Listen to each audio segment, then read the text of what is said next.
सुदूरपश्चिमले हिजो कोसँग खेलेको रहेछ, 100 रन नि कटाउन दिएन छ त। फेरि यहाँ 3-3 पनि देखाइरहेछ। के हो यो, फुटबल खेले हो कि क्रिकेट खेले हो? 3-3 पो देख्छु त म त। हैन फेरि क्रिकेट खेल्यो भन्दै थिए त। खै म सोध्छु है एकचोटि। हेलो, 78 काण्ड रे? कस्तो हो फेरि 78 काण्ड भन्या? बुझिन मैले। ओहो, 78 मा अलाउड? कसलाई? विराटनगरलाई? त्यो पनि सुदूरपश्चिमले? ओ हो र? भनेपछि सुदूरपश्चिमले विराटनगरलाई छोडेन।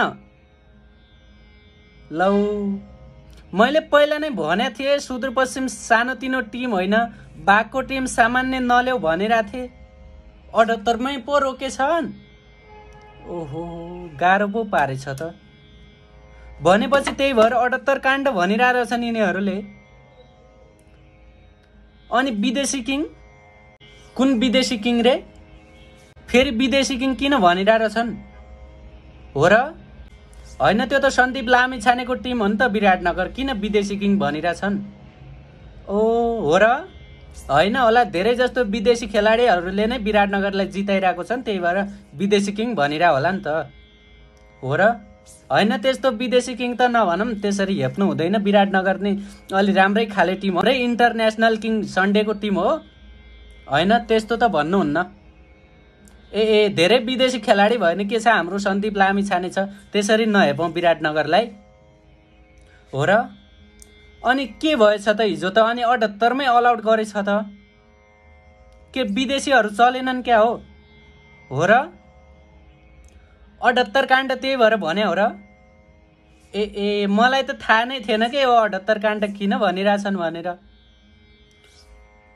2 चोटि ब्याटिङ गर्न पर्छ रे? होइन होला, 2 चोटि ब्याटिङ गरे त सुदूरपश्चिमसँग जित्नलाई 2 चोटि ब्याटिङ गर्न पर्छ रे विराटनगरले। हो र? होइन, त्यति साह्रो त हेप्नुहुन्न विराटनगरलाई। भनेपछि 77 रनले हार्यो। 77 को मतलब विनोद भण्डारी, थाला फोर अ रिजन, नेपाली थाला। ओके, म एकछिन पछि कुरा गर्छु है। भनेपछि हिजो सुदूरपश्चिमले विराटनगरलाई 78 रनमा अलाउट गरेछ, 77 रनले हराएछ। 78 दुना 156 को टार्गेट थियो, ठ्याक्क आधा बनाएछ। भनेपछि 2 चोटि ब्याटिङ गर्न पर्ने रहेछ होइन विराटनगरले सुदूरपश्चिमसँग जित्नलाई। 77 रनले हारेछ विराटनगरले। Nepali Thala for reason Vinod Bhandari, jersey number 7 77 रनले हार्यो। थाला फोर रिजन भण्डारी विनोद बाजे, टाइगरको टिम। ठिकै छ केटाहरू, हारिहाल्यो, ठिकै छ। अब आयो भने ठिकै छ, अब फाइनलमा भेटौँला, नत्र उयो अर्को वर्ष भेटौँला। राम्रोसँग बस्नु होला गाइज, हामी त फाइनलमा हो। फेरि कल आयो है। हेलो हजुर, म त फाइनलमा छु यता। हो र? एलिमिनेटरमा हो? ए म त यता फाइनलमा पुगिसकेँ यार। ओ हो र? ल ट्रफी लिएर आउँदैछु, अब तिमी चाहिँ अर्को साल भेटौँला। ल बेस्ट अफ लक, राम्रोसँग बस। म चाहिँ गएँ ल। Okay, tata bye bye. विराटनगरको हालत यो छ। टाटा बाई बाई, अर्को वर्ष भेटौँला।